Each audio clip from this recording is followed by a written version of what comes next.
CDP के 3 lecture complete किए, तो ये 4th लेक्चर स्टार्ट होने वाला है अभी। तो जो 4th लेक्चर है इसमें स्टार्ट होगा, जो बचे हुए वाद था मानवतावाद, और इसके आगे देखेंगे RTE एक्ट 2009। तो शुरुआत करते हैं मानवतावाद। तो साइकोलॉजी में एक वाद है, उसे कहते हैं मानवतावाद।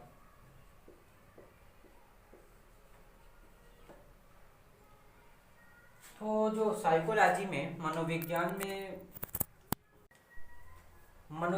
में वाद आए थे, उसमें एक वाद आया था मानवतावाद।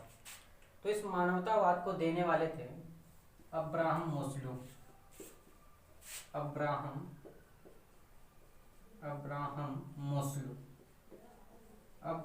मोस्लो जी ने मानवतावाद दिया था, और ये इनको अब्राहम मोस्लो जी को इसको मानवतावाद को आशावाद भी कहते हैं।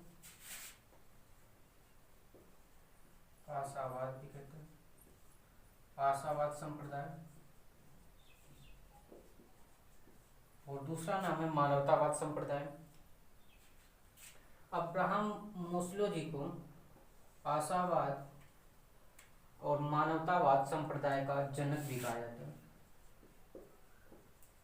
तो आशावाद संप्रदाय या मानवतावाद संप्रदाय था, इसको प्रतिपादित करने वाले थे अब्राहम मोस्लो, और इसका समर्थन करने वाले थे दो लोग थे। एक थे कार्ल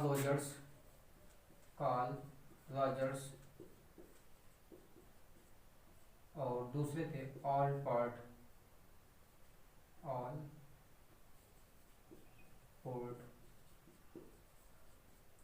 तो इन दो मनोवैज्ञानिकों ने मानवतावाद का समर्थन किया, इसलिए इन्हें मानवतावादी भी कहते हैं।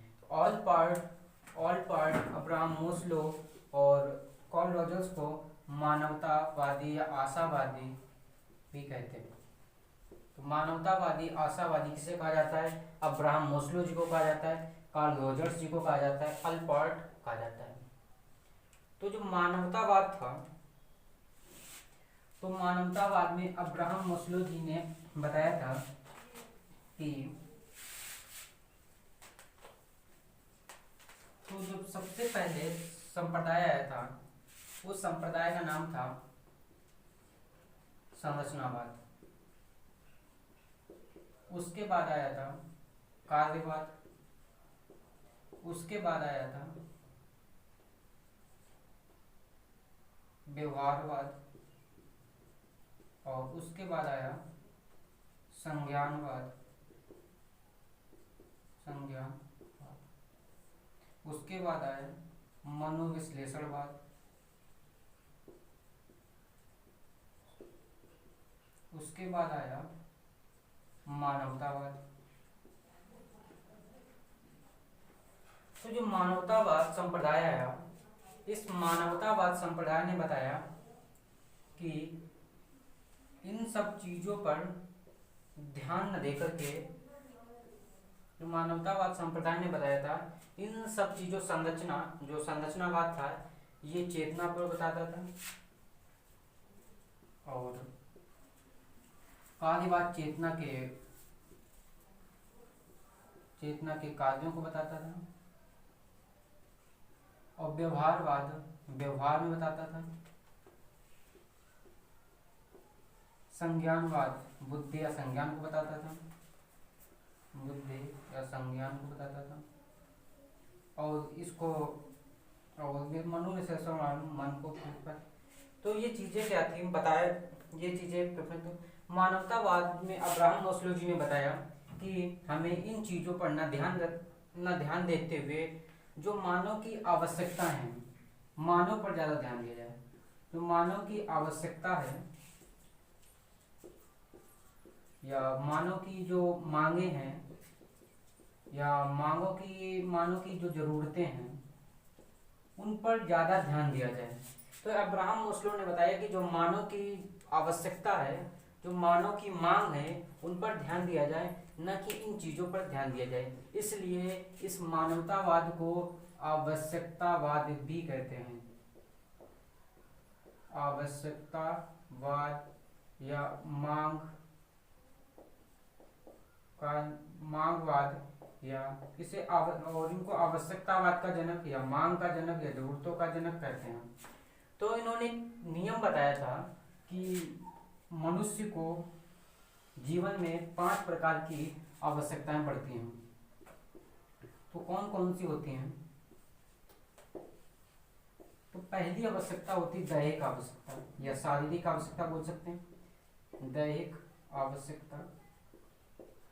और दूसरी है शारीरिक आवश्यकता।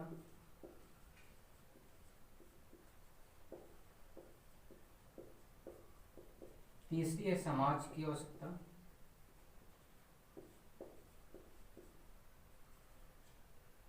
तीसरी समाज की आवश्यकता, यह सम्मान की आवश्यकता। और इसके बाद होती है आत्म अनुभूति। आत्म अनुभूति की एक दैहिक मांग या दैहिक आवश्यकता भी बोलते हैं, जिसे शारीरिक मांग या शारीरिक आवश्यकता भी बोलते हैं, समाज की मांग या आवश्यकता भी बोलते हैं, और सम्मान की मांग भी बोल सकते हैं, और आत्म अनुभूति की मांग। तो ये अब्राहम मास्लो जी ने बताया था कि मनुष्य के लिए सबसे ज़्यादा जरूरत पड़ती है सबसे पहले दैहिक आवश्यकता। जब ये कंप्लीट हो जाती है तो आगे बढ़ती शारीरिक आवश्यकता। गलत हो गया, दैहिक आवश्यकता और शारीरिक आवश्यकता दोनों एक ही होती हैं। दैहिक आवश्यकता और शारीरिक आवश्यकता दोनों एक ही होती हैं। इसके बाद आता है समाज की आवश्यकता, उसके बाद आती है सुरक्षा की आवश्यकता। देखते फिर से पर देखते हैं। एक हो गया एक दैहिक आवश्यकता या शारीरिक आवश्यकता, उसे एक ही नाम से जानते हैं। दूसरा होता है सुरक्षा की मांग। तीसरा होती है समाज। चौथा होता है सम्मान। पांचवा होता है आत्म अनुभूति।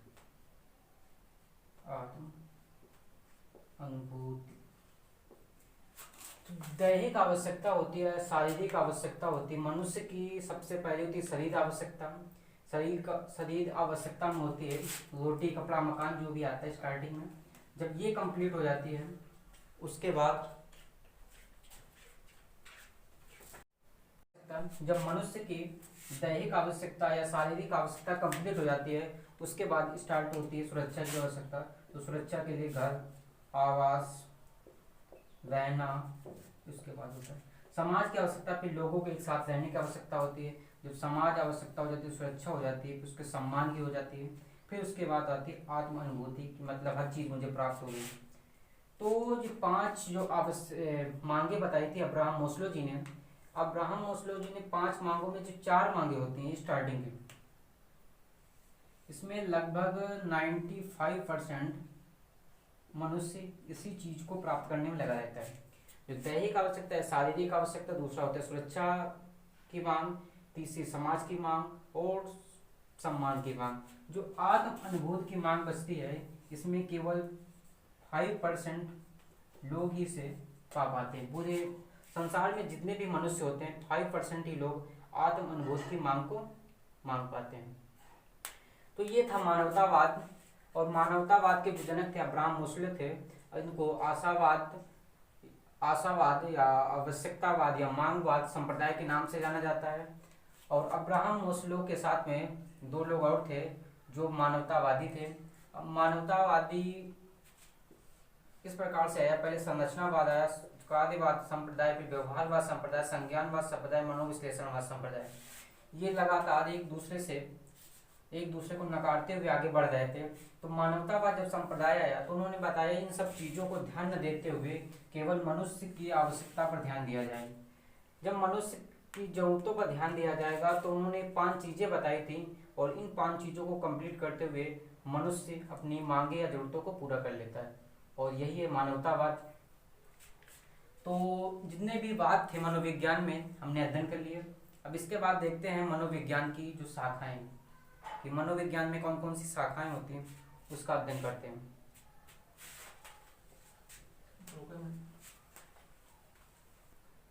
तो मनोविज्ञान की शाखाएं, मनोविज्ञान की शाखाएं,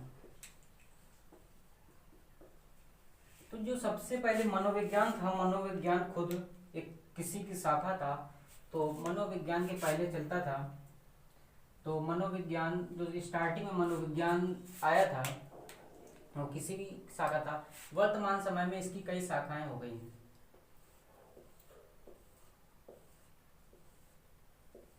तो जैसे कहते हैं शिक्षा मनोविज्ञान और शिक्षा मनोविज्ञान,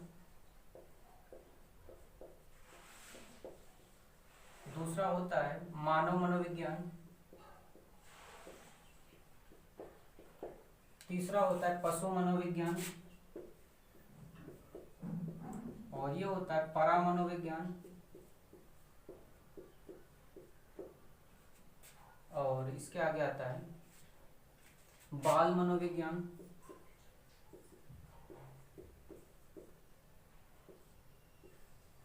और इसके आगे आता है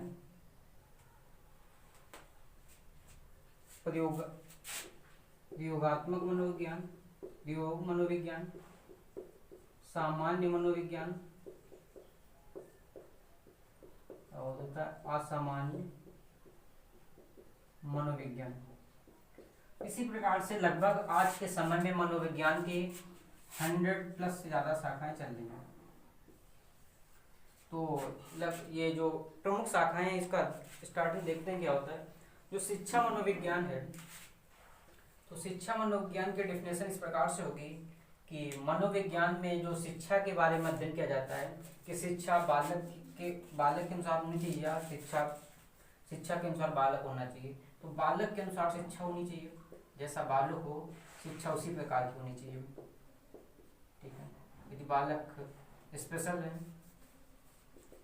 तो शिक्षा भी स्पेशल होनी चाहिए, यदि बालक नॉर्मल है तो एजुकेशन भी नॉर्मल होनी चाहिए। तो ये शिक्षा मनोविज्ञान में बताया जाता है कि शिक्षा बालक के अनुसार होनी चाहिए, जिस प्रकार से बालक है उसी प्रकार से शिक्षा होनी चाहिए। तो थॉर्नडाइक जी थे। तो इसके बाद देखते हैं मानव मनोविज्ञान। तो मानव मनोविज्ञान में मानव के व्यवहारों का अध्ययन किया जाता है, मानव के व्यवहारों का अध्ययन किया जाता है। और पशु मनोविज्ञान में मानव और पशुओं का अध्ययन किया जाता है। मानव मनोविज्ञान में मानव के व्यवहारों का अध्ययन किया जाता है, लेकिन देखा पशु मनोविज्ञान में पशु और मानव का दोनों का अध्ययन किया जाता है। तो जो मानव के व्यवहार होते हैं वो 2 टाइप के होते हैं। दूसरा मार्कर देखो, मानव के जो व्यवहार होते हैं वो 2 टाइप के होते हैं। एक होता है सामान्य मानव और दूसरा होता है असामान्य मानव। इस प्रकार से पशु भी होते हैं, सामान्य पशु और ये होते हैं असामान्य पशु। तो जो सामान्य पशु या सामान्य मानव होता है, इन दोनों में तुलनात्मक अध्ययन किया जाता है कि पशु और जो सामान्य मानव है या सामान्य मानव है, सामान्य पशु है, असमान पशु है, इन दोनों का तुलनात्मक अध्ययन किसमें किया जाता है? पशु मनोविज्ञान में। इसके बाद होता है परा मनोविज्ञान। जो परा मनोविज्ञान होता है, परा मनोविज्ञान एक ऐसा मनोविज्ञान है जो ज्ञान हम इंद्रियों से नहीं प्राप्त कर सकते। जैसे हमारी 5 इंद्रियां होती हैं, आँख, नाक, कान, जीभ, त्वचा। तो इन 5 से हम क्या होते हैं? ज्ञान आँख से देख कर ज्ञान प्राप्त करते हैं, कान से सुन के प्राप्त करते हैं, जीभ से स्वाद लेके पता करते हैं, और आँख से देख कर इसी प्रकार से त्वचा से हम महसूस करके प्राप्त करते हैं। लेकिन जो परा मनोविज्ञान है इन चीज़ों को नहीं मानता है। ये परा मनोविज्ञान कहता है कि जो चीज़ हमें दिखाई नहीं देती, जिन चीज़ों का मूर्त रूप नहीं होता है, जैसे हो गया आत्मा, हो गया परमात्मा, हो गया ब्रह्म, हो गया भूत, हो गया, तो इन चीज़ों के बारे में जिसमें अध्ययन किया जाता है उसे बोलते हैं परामनोविज्ञान। तो परामनोविज्ञान में उन चीज़ों का अध्ययन किया जाता है जो अमूर्त होती हैं, जिन चीज़ों को हम नहीं देख सकते हैं। बाल मनोविज्ञान में बालक के व्यवहारों का अध्ययन किया जाता है, बालक के व्यवहार का अध्ययन किया जाता है। और प्रयोगवाद मनोविज्ञान में जो चेतना का विज्ञान था उसी से अटैच है, क्योंकि चेतना का मनोविज्ञान प्रयोगवाद के मनोविज्ञान पर आधारित था और इसमें प्रयोगों पर, व्यवहारों पर प्रयोग किया जाता है, व्यवहारों पर प्रयोग किया जाता है। इसके बाद होता है सामान्य मनोविज्ञान। जो सामान्य मनोविज्ञान वो होता है जिसमें सामान्य चीज़ों का अध्ययन किया जाता है। इसके बाद होता है असामान्य मनोविज्ञान, और असामान्य मनोविज्ञान में जो असामान्य चीज़ें होती हैं, व्यवहार होते हैं, उन चीज़ों का अध्ययन किया जाता है। तो इस प्रकार से जितने भी मनोविज्ञान की शाखाएं हैं उसमें, जिस प्रकार से इसकी मनोविज्ञान की शाखाएं हैं उसमें अध्ययन किया जाता है। तो मनोविज्ञान की जो शाखाएं थी, प्रमुख शाखाएं यही हैं। इसके आगे स्टार्ट करते हैं आज RTE एक्ट 2009। तो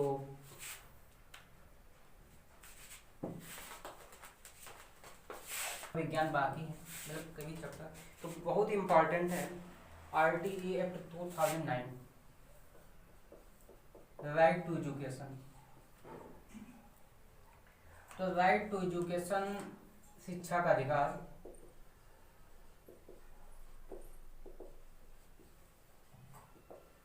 टू 2009।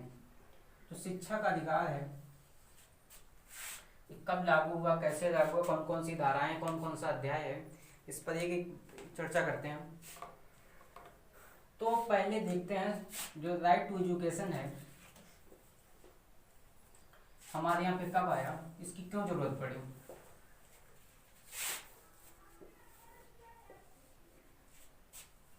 राइट टू एजुकेशन, शिक्षा का अधिकार देखते हैं। तो भारत देश था, तो भारत देश में क्या हुआ था, आज़ादी के पहले देखते हैं और दूसरा आज़ादी के बाद देखते हैं। तो 1947 के पहले क्या हुआ शिक्षा के अधिकार में, 1947 के बाद में शिक्षा के अधिकार में क्या हुआ। तो 1947 के पहले देखते हैं शिक्षा में क्या प्रोग्रेस हुई। तो 1947 में, 1947 के पहले देखते हैं जब हमारे यहाँ पे राजा महाराजा हुआ करते थे, जब हमारे पास राजा महाराजा हुआ करते थे, तो उस समय सामान्य लोगों को शिक्षा का अधिकार नहीं था। जो राजा महाराजा के लड़के थे, जो धनाढ़ परिवारों से थे, उन्हीं को केवल शिक्षा दी जाती थी, और जो ब्राह्मण कुल्य से थे उन्हीं को शिक्षा मिल पाती थी। सामान्य लोगों को शिक्षा नहीं थी। तो जो राजा महाराजा थे उनको शिक्षा मिलती थी, ब्राह्मण के थे, जो अच्छे धनाढ़ परिवार से थे उनको शिक्षा मिलती थी। सामान्य लोगों को शिक्षा में कोई अधिकार नहीं था। तो ये धीरे धीरे आते होते जब भारत में अंग्रेजों का आधिपत्य हुआ, तो उस समय भी अंग्रेजों का आधिपत्य हुआ, तो उस समय भी लगभग हालात वही थे कि जो थोड़े अच्छे धनाढ़ परिवार से थे, जिनके पास पैसा था, शिक्षा उन्हीं के थे, वही विदेश जा पाते थे और वही शिक्षा ले पाते थे। जब 1947 से, जब 1947 के पहले जब अंग्रेजों के आधिपत्य में थे, तो उस समय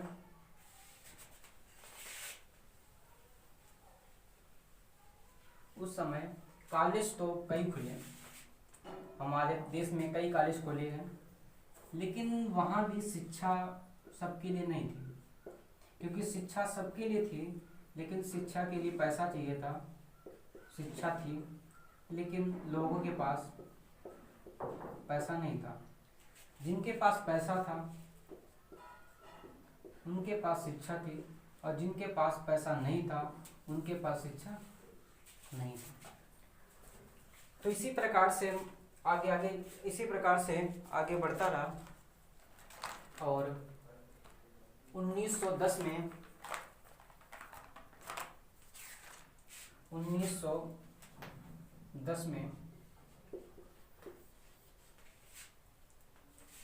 1910 में शिक्षा के अधिकार की मांग हुई।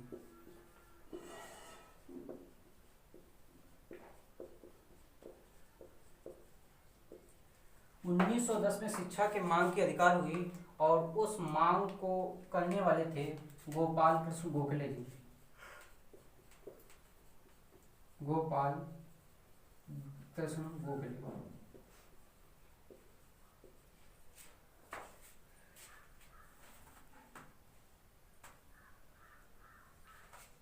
तो गोपाल कृष्ण गोखले जी थे। उन्होंने कहा था 1910 में कि जो शिक्षा है हमारी वो फ्री की जाए, निःशुल्क शिक्षा प्रदान की जाए, तो निःशुल्क एवं अनिवार्य शिक्षा दी जाए, निःशुल्क एवं अनिवार्य शिक्षा प्रदान की जाए। तो ये 1910 में गोपाल कृष्ण ने बीड़ा उठाया। ये आज़ादी के पहले की बात थी। अब आज़ादी के बाद 1947 के बाद देखते क्या होगा, लेकिन निःशुल्क एवं अनिवार्य शिक्षा की उन्होंने बात की, ये लागू नहीं हो पाया। तो ये सपना का सपना ही रह गया। फिर इसके बाद 1947 के बाद देखते हैं, आज़ादी के बाद देखते हैं शिक्षा के प्रति क्या बढ़ावा हुआ। तो 1947 के बाद क्या हुआ, राधा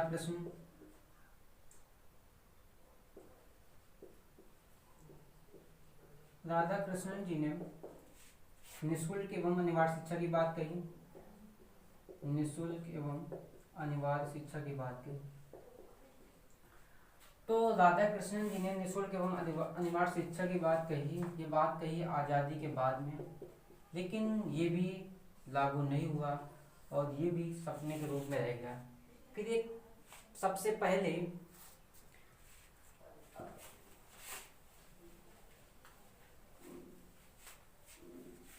1968 में सबसे पहली शिक्षा नीति आई। 1968 में पहली शिक्षा नीति आई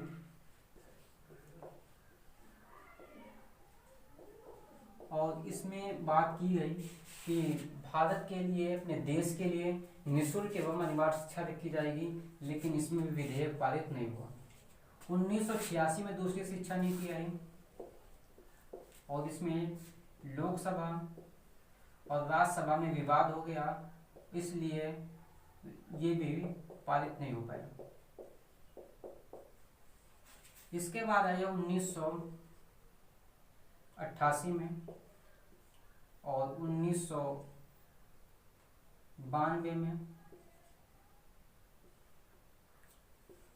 तो ये जितनी भी नई शिक्षा नीति आती रही, किसी में भी निःशुल्क एवं अनिवार्य शिक्षा की बात सम्मिल की गई, लेकिन किसी में इसे लागू नहीं किया जा सका। फिर 1993 में एक नई शिक्षा नीति आई और उस शिक्षा नीति में एक थे यशपाल शर्मा।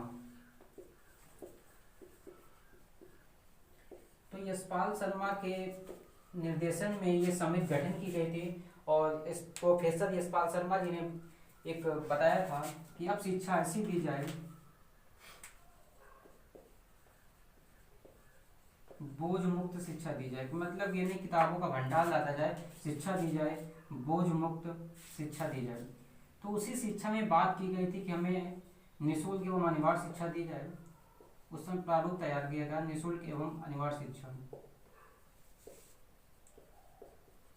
तो यशपाल शर्मा जी के में निःशुल्क एवं अनिवार्य शिक्षा की बात की गई और बोझ मुक्त की शिक्षा की बात की गई, तो ये भी उस समय ये भी लागू नहीं हो पाया। फिर इसके लगभग 17 वर्षों के बाद में, 16 वर्षों के बाद में, 1916 वर्षों के बाद में 2009 में, तो 16 वर्षों के बाद में 2009 में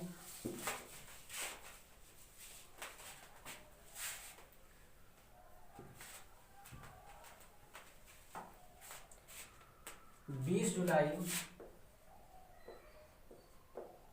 20 जुलाई 2009 को राज्यसभा में निःशुल्क एवं अनिवार्य शिक्षा का विधेयक पारित हो गया। फिर इसके बाद में 4 अगस्त 2009 को लोकसभा में भी ये विधेयक पारित हो गया। राज्यसभा में विधेयक पारित हो गया था, लोकसभा में विधेयक पारित हो गया था। अब चाहिए थी राष्ट्रपति की अनुमति। तो 26 अगस्त को 2009 को राष्ट्रपति की अनुमति मिल गई। जब राष्ट्रपति की अनुमति मिल गई तो उस समय हमारा विधेयक बन चुका था और ये संवैधानिक रूप से लागू हो गया। तो हमारा जो ये था निःशुल्क एवं अनिवार्य शिक्षा, इसका नाम है निःशुल्क एवं अनिवार्य शिक्षा का अधिकार 2009। तो निःशुल्क एवं अनिवार्य शिक्षा का अधिकार हमारा कब बना? 20 जुलाई 2009 को राज्यसभा में पेश किया गया। 20 जुलाई 2009 को राज्यसभा में पास कर दिया गया और 4 अगस्त 2009 को लोकसभा में पारित कर दिया गया। 26 अगस्त 2009 को राष्ट्रपति ने मंजूरी दे दी और ये हमारा कानून बन गया और इसे संवैधानिक रूप से मान्यता मिल गई। अब 26 जुलाई को ये कानून बन गया, राष्ट्रपति ने हस्ताक्षर कर दिए, तो 27 अगस्त 2009 को उद्घोषणा कर दी गई कि भारत में भी निःशुल्क एवं अनिवार्य शिक्षा का अधिकार मिल चुका है।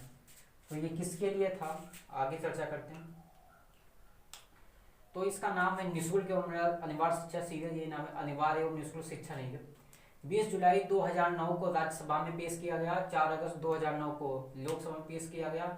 इसके बाद राष्ट्रपति की मंजूरी मिल गई और हमारा विधेयक अब अभी ये कानून बन चुका था, अभी ये लागू नहीं हुआ था। मतलब कानून बन चुका था कि हमें अधिकार हो गया है निःशुल्क एवं अनिवार्य शिक्षा का, लेकिन ये बिल लागू नहीं हुआ था। अब लागू होने की डेट बताते कब होता। तो जो हमारा शिक्षा का अधिकार था, स्वतंत्रता के बाद में कई शिक्षा नीति आई लेकिन लागू नहीं हो पाया। 1992 की शिक्षा नीति थी, यशपाल शर्मा के निर्देशन में गठित हुई थी। उसके बाद में यशपाल शर्मा ने बोझ मुक्त जो शिक्षा प्रणाली दी थी कि हमें बच्चों को बोझ मुक्त शिक्षा न दी जाए, उसमें ये बात कही गई थी निःशुल्क एवं अनिवार्य शिक्षा की। उसके 17 वर्षों के बाद में निःशुल्क एवं अनिवार्य शिक्षा विधेयक पारित हुआ है। तो ये जब पारित हो गया उसके बाद 1 अप्रैल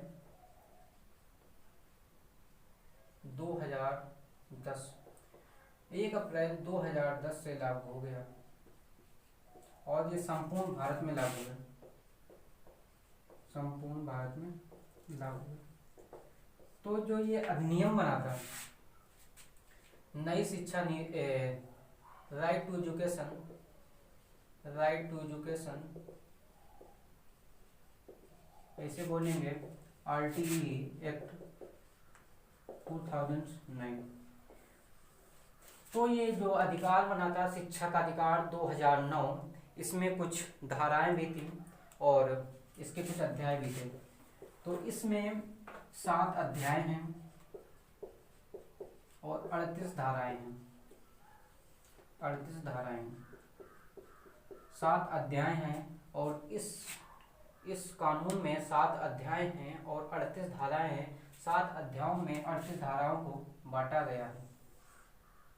ये राइट टू एजुकेशन हमें 2009 में पारित हो गया और 6 से 14 वर्ष तक के बालक बालिकाओं को 6 से 14 वर्ष के बालक और बालिकाओं को निःशुल्क शिक्षा प्रदान की जाए, ऐसा बात की गई थी इसमें शिक्षा में। तो बताते हैं 7 अध्याय कौन कौन से थे, 38 धाराएं कौन कौन सी थी और इसमें 6 से 14 वर्ष के जो बालक बालिका रहेंगे वो सामान्य बालक रहेंगे और 6 से 18 वर्ष के जो बालक रहेंगे वो दिव्यांग बालक रहेंगे। इसमें किसी प्रकार की शारीरिक कमी है। तो 6 से 14 वर्ष के जो बालक बालिकाएं हैं उनको ये शिक्षा निःशुल्क दी जाएगी, और जो 6 से 18 वर्ष के हैं उनको शिक्षा दी जाएगी। वो शिक्षा कौन सी होगी? दिव्यांग लोग होती है। तो इसमें 7 अध्याय कौन कौन से बताते हैं, एक एक से चर्चा करते हैं कौन कौन से।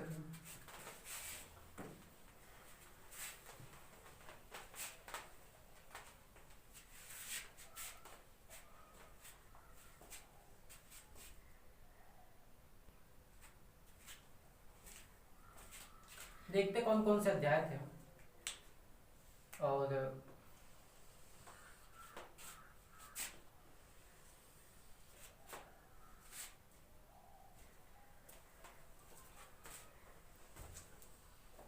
Right to education RTE act 2009।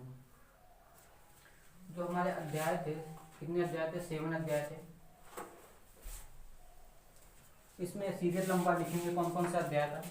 अध्याय सीरियल नंबर,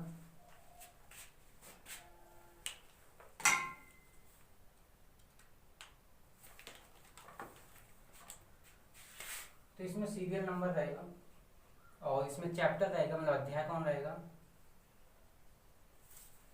और इसमें सेक्शन रहेगा कौन से धाराएं थी। ठीक है।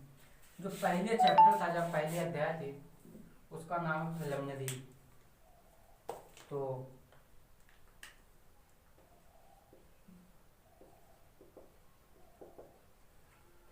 जो फर्स्ट अध्याय है या फर्स्ट चैप्टर है उसका नाम प्रिलिमिनरी, और इसमें सेक्शन है अध्याय 1 से लेकर 2 तक है।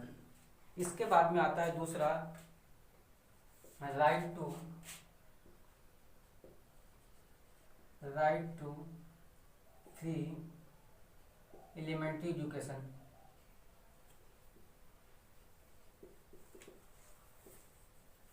और ये धारा आता है, धारा 2 तक हो गया, धारा 3 से लेकर 5 तक। इसके बाद आता है तीसरा अध्याय, और उस तीसरा अध्याय ये है ड्यूटीज ऑफ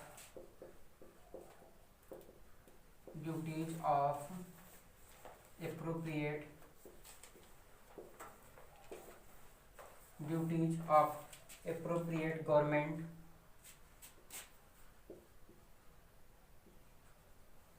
गवर्नमेंट और local authority and parents, local authority and parents. तो ये सेक्शन था 6 से लेकर के 11 तक। इसके बाद था फोर्थ में बात की गई थी कि responsibilities of school and teachers.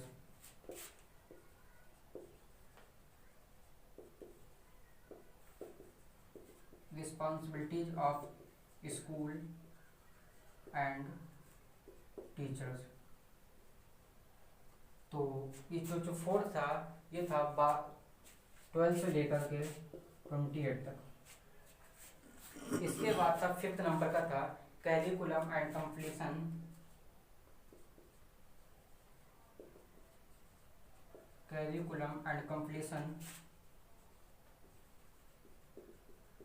To for elementary education. ये था 29 से लेकर के 30 तक। इसके बाद आया था 6वां नंबर, उसका नाम था protection of right to children. Protection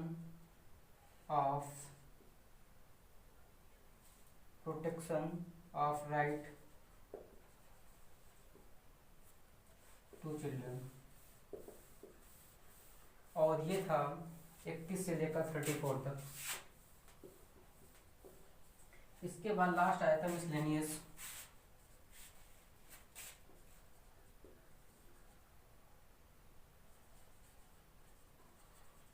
और ये था 35 से लेकर के 38 तक।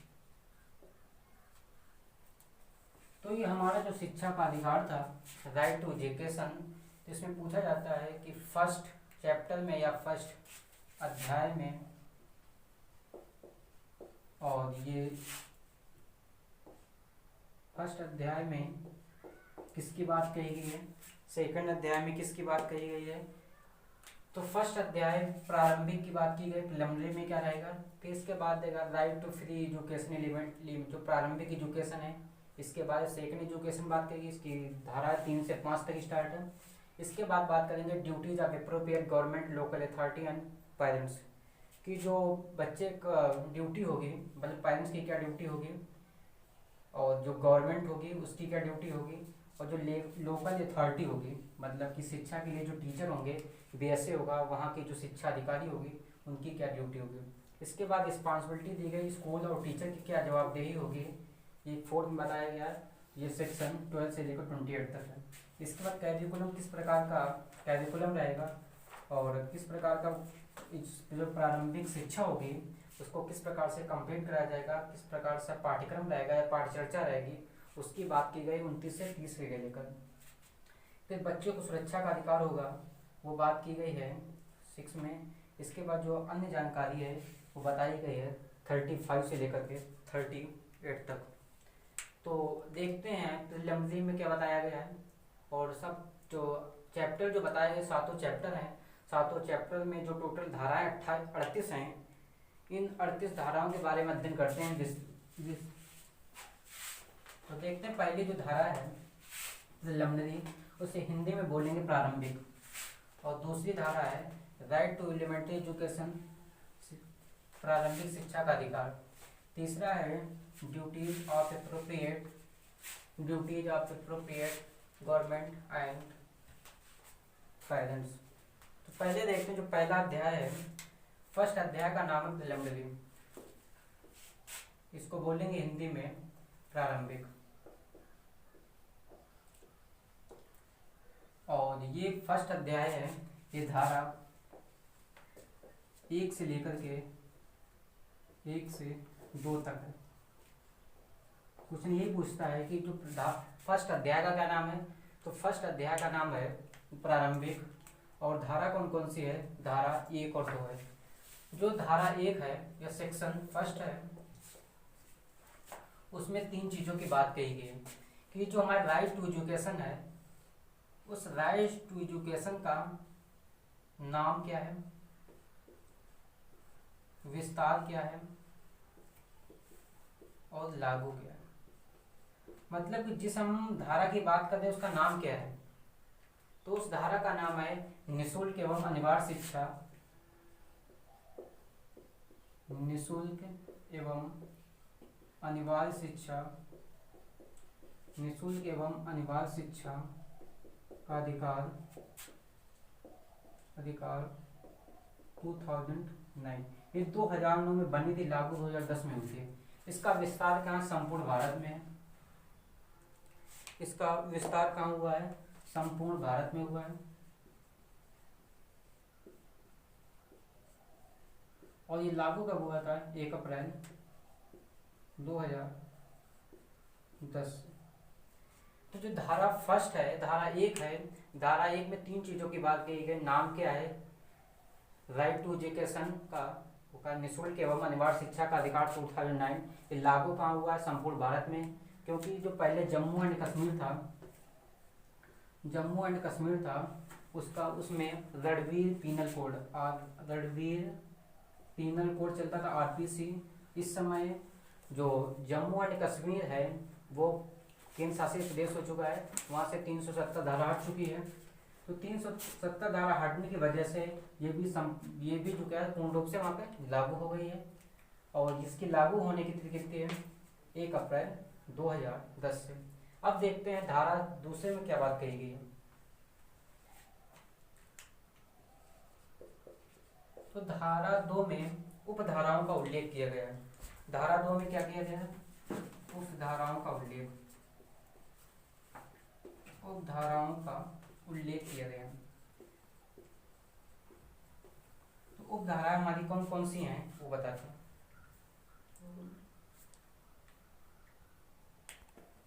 तो धारा 1 में बताया गया था, ये धारा 2 में बताया उपधाराओं का उल्लेख था। और ये उपधाराओं में उल्लेख में कौन कौन सी उपधाराएं हैं, इसमें बताया जाता है पिछड़े बालकों के लिए शिक्षा, तो पिछड़े बालकों की शिक्षा। तो पिछड़े बालकों की शिक्षा। दूसरी धारा थी अभावग्रस्त बालकों की शिक्षा। अभावग्रस्त बालकों की शिक्षा। तो पिछड़े बालकों की शिक्षा, इसके बाद बताया गया था अभावग्रस्त बालकों की शिक्षा। इसके तीसरे में बताया था बालकों से आशय। बालकों से आशय। इसके बाद में बात की गई थी प्रतिबालक फीस का निर्धारण। प्रतिबालक फीस का निर्धारण।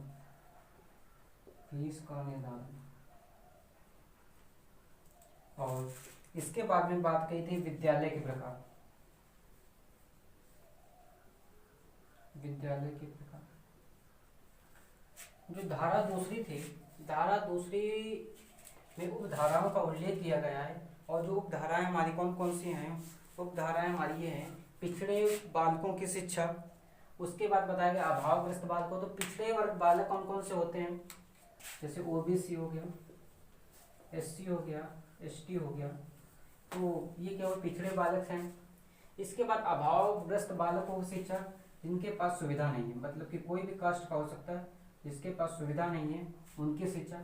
बालकों का आशय का मतलब है 6 से 14 वर्ष के बालकों के साथ, 6 से 14 वर्ष के बालकों। और जो डिसेबल बच्चे हैं, जो दिव्यांग बच्चे हैं, वो 6 से 18 वर्ष के बालकों की शिक्षा। प्रति बालक फीस का निर्धारण, तो पहले ही बात की चुकी है हमारी शिक्षा कैसी रहेगी? निःशुल्क रहेगी। फिर विद्यालय के प्रकार में बात की गई है कि हमारे राज्य में या देश में विद्यालय कितने प्रकार के होंगे। तो देखते हैं, ऊपर देखते हैं विद्यालय के प्रकार कितने होते हैं।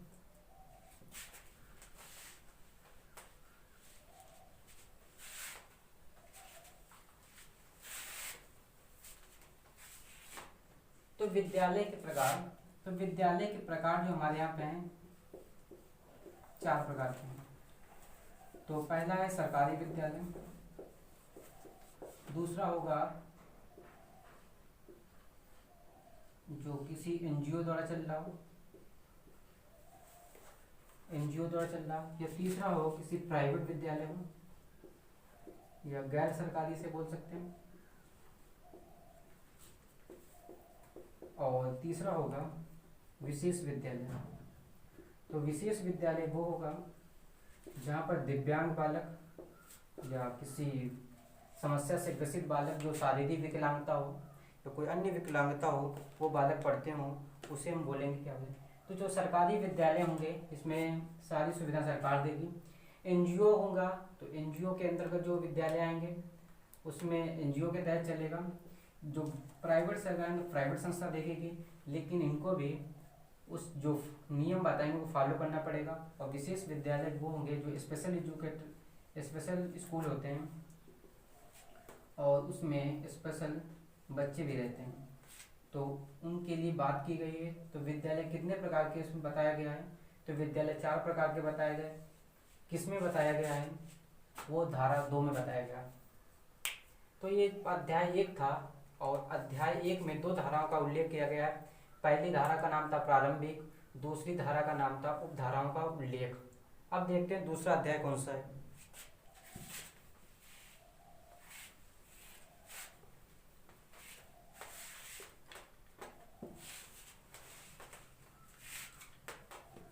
दूसरा था राइट टू एलिमेंट्री एजुकेशन। दूसरे अध्याय था राइट टू एलिमेंट्री एजुकेशन।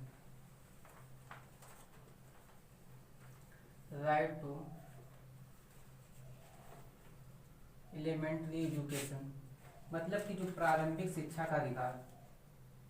ठीक है, तो इसमें अध्याय धारा 3 से लेकर के 5 तक बात कही गई थी। तो इसमें 3, 4, 5 3 धाराओं का उल्लेख किया गया है। 3 धारा कौन कौन सी है? 3 धाराओं का उल्लेख किया गया, 3, 3rd, 4th और 5th। तो 3rd धारा में बताया गया निःशुल्क एवं अनिवार्य शिक्षा अधिकार। निःशुल्क एवं अनिवार्य शिक्षा का अधिकार। तो निःशुल्क एवं अनिवार्य शिक्षा का जो अधिकार है वो किसमें बताया गया है? अध्याय 2 है। धारा कौन सी है? 3। आयु के अनुसार कक्षा में प्रवेश। आयु के अनुसार कक्षा में प्रवेश, आयु के अनुसार कक्षा में प्रवेश। और धारा 5 बताया गया है टीसी मांगने पर टीसी प्रदान करना। तो जो तीनों ही धाराएं हैं, तीनों धाराओं में बात की गई निःशुल्क एवं अनिवार्य शिक्षा कि किसी भी प्रकार से कोई शुल्क नहीं लिया जाएगा और वो शिक्षा दी जाएगी। वो किसके दिए जाएंगे? 6 से 14 वर्ष के बालकों को शिक्षा दी जाएगा, 6 से 18 वर्ष के बालकों को शिक्षा दी जाएगी। 6 से 18 वर्ष के जो बालक होंगे वो दिव्यांग होंगे, 6 से 14 वर्ष के बालक होंगे वो सामान्य होंगे। लेकिन आयु के अनुसार कक्षा में प्रवेश मतलब कि बच्चा 6 वर्ष का होगा तो क्लास 1 में होगा, 7 साल का होगा 2 में होगा, 8 साल का क्लास 3 में होगा, और 9 साल को 4 में होगा, 10 का होगा 5 में होगा। यदि बच्चा, ये वर्ष हो गया, ये वर्ष है और ये उसकी कक्षा है, ये वर्ष है, ये कक्षा है। तो बालक पहली कक्षा में सरकारी आंकड़ा है कि मतलब कक्षा जब बालक 6 वर्ष का हो जाएगा तो वो पढ़ने के लिए जाएगा। तो क्लास 1 से स्टार्ट करेगा, 6 वर्ष का होगा 1 में होगा, 7 वर्ष का होगा 2 में होगा, 8 वर्ष का होगा 3 में होगा, 9 वर्ष का होगा 4 वर्ष में होगा, 10 वर्ष का होगा 5 वर्ष में। यदि किसी कारण वो एडमिशन 2 साल या 3 साल नहीं ले पाता है, मान लिया वो 3 साल एडमिशन नहीं ले पाया तो 9 साल का हो गया, तो उन्होंने कहा है, गवर्नमेंट ने कहा है कि उसको शिक्षा आयु के अनुसार कक्षा में प्रवेश दिया जाएगा। तो उस समय वो कक्षा उसकी 4 होगी, आयु 9 होगी तो उसे कक्षा 4 में एडमिशन दे दिया जाएगा। तो 10 साल का होगा तो 5 में दे दिया जाएगा, तो उसको कक्षा के अनुसार उसको प्रवेश दे दिया जाएगा। ऐसा सरकार ने डिसाइड किया। टीसी मांगने पर टीसी देना, टीसी मतलब अगर ट्रांसफर सर्टिफिकेट, स्थानांतरण प्रमाण पत्र, इस बच्चे का पढ़ने का मन नहीं है, दूसरे विद्यालय में पढ़ना चाहता है तो वो दूसरे विद्यालय में जा सकता है और टीसी मांगता है तो टीसी प्रदान करना पड़ेगा। तो आज मैंने देखा राइट टू एजुकेशन की 2 धाराएं, 2 अध्याय देखे। जो बचे हुए शेष 5 हैं वो नेक्स्ट क्लास में देखेंगे। बस, धन्यवाद।